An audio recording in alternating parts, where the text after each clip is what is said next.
Fala, meus queridos do segundo ano, tudo bem? Tudo certinho? Então, vamos lá para mais uma leva de aulas aí que a gente tem remotamente, não tem jeito, né?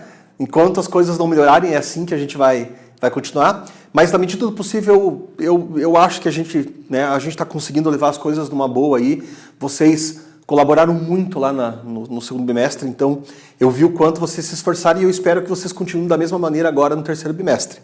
Bom, nesse terceiro bimestre, quero que vocês peguem lá a página 5 da apostila 3 de vocês aí, e aí a gente vai ter a primeira aulinha, então, desse conteúdo. Então, continuem firmes e fortes, meus queridos, que vale a pena aí. Bom, o que a gente vai estudar nas primeiras aulas aí dessa apostila? A gente vai estudar uma coisa chamada transmissão de calor. Então você sabe que calor é a energia que passa de um corpo mais quente para um corpo mais frio por conta da diferença de temperatura. Então o calor é uma energia em trânsito, né? E aí a gente vai estudar as 3 formas que esse calor tem para passar de um corpo para outro. Então é isso que eu vou mostrar para vocês. Como que o calor é transmitido, né? Quais são os processos? E o primeiro processo que a gente tem, galera, é um processo bem tranquilo aí, chama condução. Então vamos ver o que é a condução, porque é uma coisa que tem tudo a ver com o dia a dia de vocês. Então preste atenção aqui, ó. Imagine que eu tenho aqui uma vela e eu tenho aqui, ó, um pedaço de metal e eu encoste esse pedaço de metal aqui, ó, na chama da vela. Então é lógico que a primeira porção do metal que vai aquecer vai ser essa porção aqui que está em contato com a vela. Então, primeira parte que vai esquentar vai ser essa partezinha aqui. E aí o que acontece? As moléculas aqui da ponta do metal, elas vão começar a vibrar mais, vibrar mais, vibrar mais, vibrar mais, porque estão recebendo energia. Aí, essa vibração vai passar para a molécula seguinte, que vai passar para a molécula seguinte, que vai passar para a molécula seguinte, e assim por diante, até chegar na outra extremidade. Então, o que é a condução? A condução é uma transmissão de calor que acontece de partícula para partícula sem que você tenha o transporte de matéria. Então você não tem átomos saindo daqui, ó, e vindo para cá. O que acontece é que a vibração passa átomo por átomo, átomo por átomo, átomo por átomo, até chegar na outra extremidade. Então, galera, uma coisa muito importante que eu posso falar para vocês da condução é isso aqui, ó. Não tem o transporte de matéria. Beleza? Então o calor ele passa de partícula para partícula sem transmitir matéria. Beleza? Então, se a gente pensasse aqui na sala, né, o calor passaria de uma partícula para outra, para outra, para outra, para outra, até chegar na outra extremidade. Então nada de muito complicado. Então você não tem o transporte de matéria, na condução. Tá bom? Outra coisa importante, galera, é que a condução ela pode ocorrer em sólidos e em líquidos. Mas ela é uma propagação de calor predominantemente de quem? Dos sólidos. Então ela é uma transmissão de calor predominantemente nos sólidos. Então, quando a gente estuda os corpos sólidos, a gente vê que a condução é o processo, é a transmissão de calor que é verificada. Tá bom? Claro, galera, outra coisa importante aqui, eu nem escrevi, mas a condução, ela não ocorre no vácuo. Eu vou escrever isso aqui, ó, né? Não ocorre no vácuo. Tá bom? Então, é legal que vocês percebam isso, porque quando eu for falar para vocês lá de garrafa térmica lá na frente, eu vou precisar dessa informação. Então, a condução, ela não ocorre no vácuo. Beleza? Então, tá claro o que é condução, galera? O calor passa de partícula para partícula sem o transporte de matéria. Beleza? Ocorre predominantemente em quem? Nos sólidos. Eu acho que essas informações já estão de bom tamanho. Bom, dito isso, meus queridos, vamos para um outro conceito aqui que tem nessa aula, que é bem importante, que é um conceito que a gente chama de fluxo de calor. Tá bom? Então, o fluxo de calor é uma grandeza que ela está vinculada à passagem de calor, galera, de uma região para outra.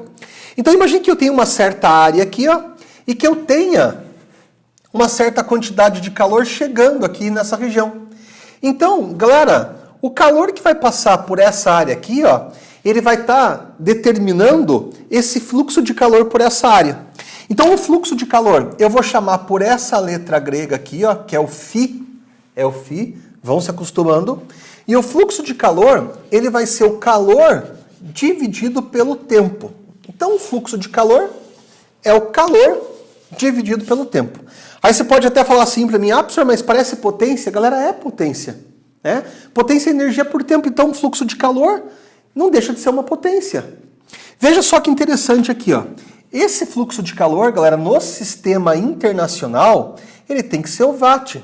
E não esqueçam que o watt é a mesma coisa que joule por segundo. Então, quando eu falo para vocês, 60 watt, isso significa 60 joules por segundo e assim por diante. Outra coisa importante aqui, né? Então, esse calor aqui, ó, em joule, esse tempo aqui em segundo. Pessoal, ainda tem alguns sistemas aí que vocês vão precisar converter de caloria para joule, e aí você não pode esquecer que uma caloria é aproximadamente 4,2 joules. Caloria é uma unidade que vocês usaram muito lá no final da apostila 2, usaram até mais do que joule, mas não esqueça que caloria é uma unidade aí que a gente usa no dia a dia, não é uma unidade padrão no sistema internacional, tá bom? Então, quando a gente vai calcular o fluxo de calor, talvez vocês tenham que converter de caloria para joule em muitos exercícios. Pessoal, mas a ideia de fluxo de calor é super simples, né? Então, como é que chama essa letra? Φ, isso, Φ, então é calor por tempo, tá bom? Joule por segundo. Fechou? Agora vejam só, isso aqui é uma forma, digamos assim, simplória de você calcular o fluxo de calor. Eu nem coloquei aqui o que, mas vou colocar. Então é uma forma simplória de você calcular o fluxo de calor. Galera, existe uma expressão para calcular o fluxo de calor que a gente chama de lei de Fourier. Essa expressão ela é muito mais técnica e muito mais interessante para a gente poder analisar essa passagem de calor pelos corpos. E ela é interessante porque vocês vão perceber que o material que o calor está atravessando influencia. Então, vamos ver uma figurinha que eu desenhei aqui para vocês no quadro, que é a mesma figurinha que vocês têm na apostila de vocês aí, tá bom? Então, pega essa figurinha que está na apostila de vocês, deixa eu conferir aqui só. Essa figurinha, ela está na página, ela está na página 6 de vocês. Então, pega lá, por favor, a apostila e coloca a apostila na página 6, tá bom? Então, isso aqui é uma haste, galera. E essa haste aqui, ela é mantida com os extremos em temperaturas diferentes. Então, eu até pintei de vermelho mais esse lado esquerdo aqui, para mostrar que essa temperatura aqui nessa extremidade, ela é maior do que essa outra temperatura aqui, na outra extremidade. Então, à medida que você vai dessa extremidade aqui para essa, você vai ver que as moléculas, elas acabam ficando cada vez mais frias, né? Então veja, lembra que isso aqui representava lá a temperatura, que era o grau de agitação molecular? Então aqui você tem partículas mais quentes e à medida que você vai indo para lá, partículas mais frias. Então, se aqui está mais quente, galera, e aqui está mais frio, você tem um fluxo de calor que passa dessa região aqui para essa. Então olha o que eu coloquei. Eu coloquei a área de seção transversal aqui, coloquei o fluxo de calor passando daqui para lá, e eu quero discutir com vocês o que influencia nesse fluxo de calor que passa de uma região aqui para outra, tá bom? Então eu vou colocar aqui, o φ, e a gente vai ver o que influencia no cálculo desse fluxo de calor. Então a primeira coisa que vai influenciar, galera, vai ser uma constante de proporcionalidade que eu vou chamar aqui pela letra K. Então esse K aqui é chamado de coeficiente de condutibilidade. Então, coeficiente de condutibilidade térmica. Pessoal, esse coeficiente aqui, ele vai ter uma unidade que é o seguinte, é joule por segundo vezes metro vezes Kelvin. Então, essa que é a unidade desse coeficiente. Esse coeficiente aqui, galera, é a dependência do fluxo de calor aqui de uma região para outra, a dependência desse fluxo de calor com o material. Então, eu posso dizer para vocês que cada material vai ter o seu coeficiente de condutibilidade térmica. Então, cada material tem o seu coeficiente de condutibilidade térmica. Então, é interessante que vocês percebam a existência desse K. Então, eu vou pedir para vocês, para que vocês peguem a apostila ali na página 6 e que vocês vejam algumas coisas aqui comigo, ó. Então, galera, na página 6, nós temos uma tabela ali com vários valores desse coeficiente de condutibilidade térmica dos materiais. Então, nessa tabela nós temos ali, por exemplo, ar seco em repouso, isopor, lã, algodão, fibra de vidro, tijolo furado, água comum, vidro comum e assim por diante. Então, eu quero que vocês percebam, por exemplo, ali, ó, que você tem desde valores extremamente pequenos desse coeficiente e valores extremamente grandes. Por exemplo, ó, quer ver uma coisa que a gente sabe que é o isolante, galera, é o isolante térmico? Todo mundo sabe? O isopor. Cara, o isopor, ele tem um coeficiente de 0,025. Olha o coeficiente do isopor que está ali, ó. 0,025. Então, se o coeficiente de condutibilidade térmica ele é pequeno, significa que o corpo é um isolante térmico. Agora, vai andando ali na tabela e chega no último elemento lá. Olha o cobre. Cara, olha o valor do coeficiente do cobre, 332. Então, nós temos materiais que são bons isolantes térmicos, quer dizer que é difícil do calor passar por ele, e nós temos materiais que são excelentes condutores de calor. Então eu posso dizer para vocês a seguinte coisa, ó, né? Quanto maior o valor de K, melhor o corpo é condutor de calor. Então, quanto maior o valor do K, galera, melhor condutor de calor o corpo é. Então, algumas coisas nessa tabela, por exemplo, a gente já sabia, ó, né? Lã é um isolante térmico, algodão, isolante térmico, fibra de vidro, né? Ó, que legal, o ar seco em repouso. A lã, galera, ela é um ótimo condutor térmico porque a lã é fibrosa e entre as fibras da lã você tem ar seco em repouso. E aí a lã acaba se tornando um ótimo isolante térmico. Eu acho interessante também, vocês já viram passarinho e as aves no inverno? Você pode ver, cara, quem tem passarinho em casa, né? Ou se você perceber os passarinhos nos postes aí no inverno, eles têm o costume de eriçar as penas, assim, deixar as penas bem eriçadas agora nessa época, porque eles conseguem acumular ar entre as penas. Então, se você olhar ali, o ar seco em repouso ele é um ótimo isolante térmico. Então, se esses passarinhos eles acumulam ar entre as penas, faz com que as penas fiquem mais isolantes térmicas ainda do que já são. Então, sempre que a gente consegue acumular ar seco em repouso entre os materiais, esse material ele se torna melhor isolante do que o outro. Um exemplo também, se você quiser olhar nessa tabela, é o tijolo comum e o tijolo furado, né? O tijolo maciço e o tijolo furado. O tijolo furado, galera, ele é melhor isolante térmico do que o tijolo maciço. Por incrível que pareça. Por quê? Porque o tijolo furado acumula ar seco em repouso nos furos. Tá bom? Então é legal que vocês possam olhar, né? Olhar essa tabelinha aí, porque tem bastante informação importante para vocês, tá bom? Então tá aqui o nosso coeficiente de condutibilidade térmica. Galera, a outra coisa que vai influenciar nesse fluxo de calor aqui, ó, eu vou colocar aqui, que é a minha área. Então esse A aqui é a minha área de seção transversal. Essa área aqui sempre em metros quadrados. Quanto maior essa área, galera, olha aqui, ó, quanto maior essa área, maior o fluxo de calor através de uma região para outra.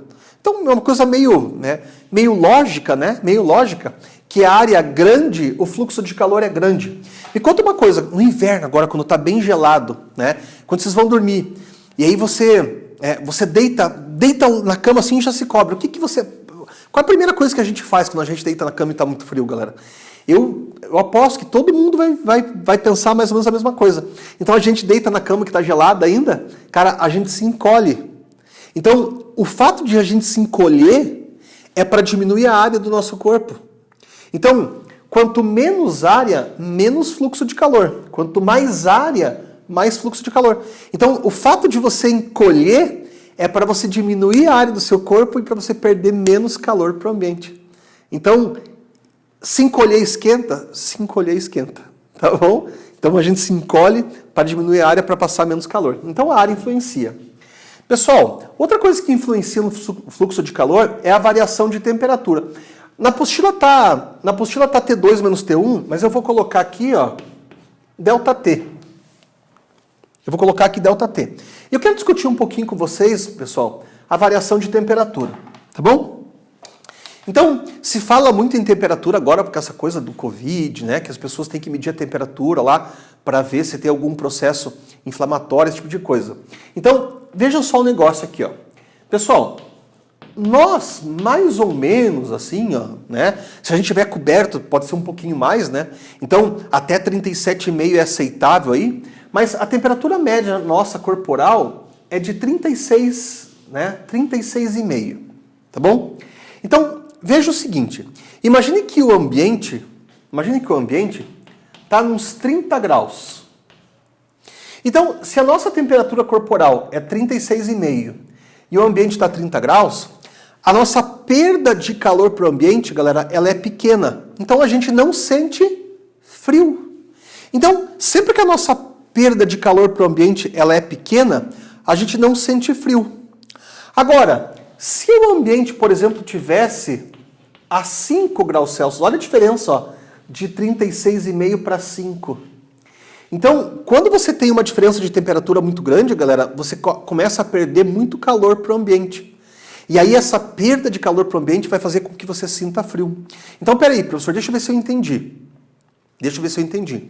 Se eu perco muito calor para o ambiente, eu sinto frio. Isso, né? E como é que eu faço para perder muito calor? É só quando tem muita diferença de temperatura do meu corpo para o ambiente. Perfeito.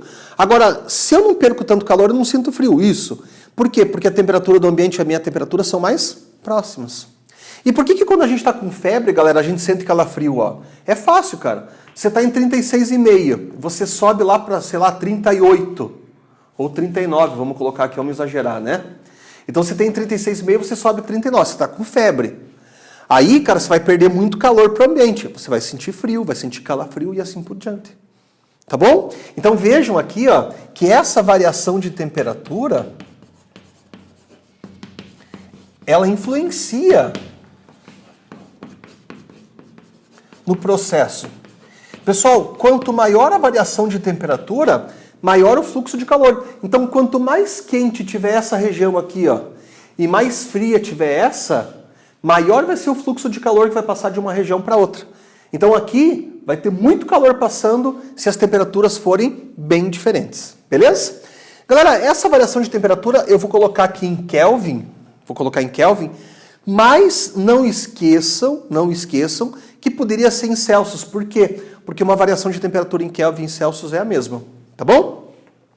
Agora, ó, é tudo diretamente proporcional aqui, ó. O fluxo de calor é diretamente proporcional ao coeficiente, diretamente proporcional à área e diretamente proporcional à variação de temperatura. Só é inversamente proporcional a uma coisa aqui que eu vou chamar de L.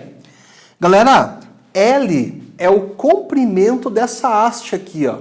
Que na verdade, alguns livros didáticos chamam esse L aqui, ó, de E, que é a espessura.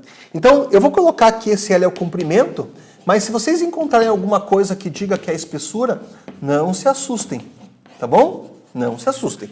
Então, quanto maior esse comprimento, ó, veja que são grandezas inversamente proporcionais. Quanto maior o comprimento, menor vai ser o meu fluxo de calor. Pessoal, vamos pegar uma situação bem simples. Quando a gente está com frio, o que a gente coloca? Muita blusa, tá bom? Blusa não esquenta, blusa isola. E por que colocar muita blusa? Porque quanto maior a espessura do isolante, menor o fluxo de calor. São grandezas inversamente proporcionais, por isso que o L aqui ficou na parte de baixo. Então, fluxo de calor, K vezes A vezes ΔT, dividido por L. Então, tá aqui, galera, a nossa lei de Fourier para condução de calor. Tá bom? Veja, isso aqui, ó, ele costuma aparecer bastante nos vestibulares. Só que as questões que têm aparecido não são questões que você tem que fazer cálculo, isso aqui, né? Apesar de cair também. Agora, o que eu vou cobrar de vocês? Eu vou cobrar a relação entre as grandezas. Então, esperem isso, tá bom? Como que o fluxo de calor se relaciona com essas grandezas? Então, diretamente, diretamente, diretamente, e essa aqui inversamente proporcional ao fluxo. Tá bom, galera? Beleza? Então não esqueçam, ó, existem bons condutores de calor e maus condutores de calor. Quando o corpo é mau condutor de calor, ele é um isolante térmico. Tá bom? Então você já tem uma tabelinha aqui na apostila que você pode julgar essa tabelinha para saber quem é condutor e quem é isolante térmico. Beleza? Bom, pessoal, só para não ficar tão quebrado esse conteúdo aqui, ó, eu acho que as questões da apostila vocês podem resolver elas todas numa boa. Eu queria pelo menos fazer uma de conta com vocês. Eu sei que a aula já está longa, já está cansativa, mas a gente precisa fazer a questão número 5 aí. Então vamos fazer juntos. Pega aí a apostila para a gente fazer essa questãozinha. Então essa questão 5, galera, ela está lá na página 7 de vocês. Então pega aí, página 7, beleza? Bom, então ele diz assim, ó.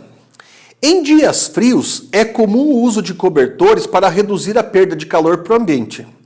Galera, deixa eu falar uma coisa para vocês aqui que é bem importante. Não existe isolante térmico perfeito. Não existe. O papel de um isolante térmico, por exemplo, como a blusa que eu estou vestindo agora, não é cortar a passagem de calor. É fazer com que o calor passe mais lentamente. Tá bom? Então, é quase impossível a gente ter um corpo que não deixe passar, que a passagem de calor seja igual a zero. O que um isolante térmico faz, galera, é retardar a passagem de calor de um lugar para outro. Tá bom? Isolante térmico perfeito não existe.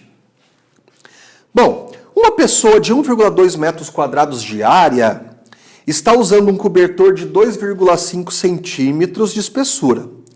Sabendo que a temperatura da pessoa é de 37 graus Celsius e que a temperatura externa é de 7 graus Celsius, determine quantas calorias são transmitidas para o ambiente em 1 hora. Galera, quantas calorias são transmitidas para o ambiente em 1 hora? Ó, quero saber o calor.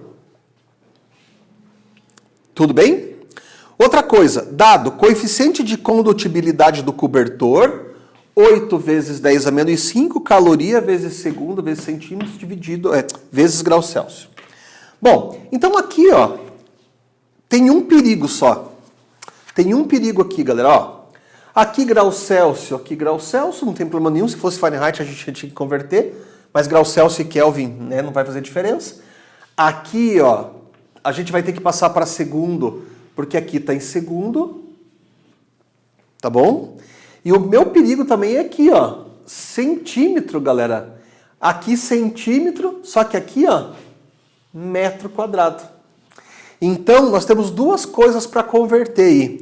Nós temos que converter esse metro quadrado para centímetro quadrado e nós temos que converter esse tempo aqui de hora para segundo, tá bom? Aí a gente vai conseguir achar essa quantidade de calor, tá bom? Pessoal, gruda o olho aqui no quadro, que já vou acabar o exercício. Então, eu não mostrei para vocês que o fluxo de calor é calor por tempo?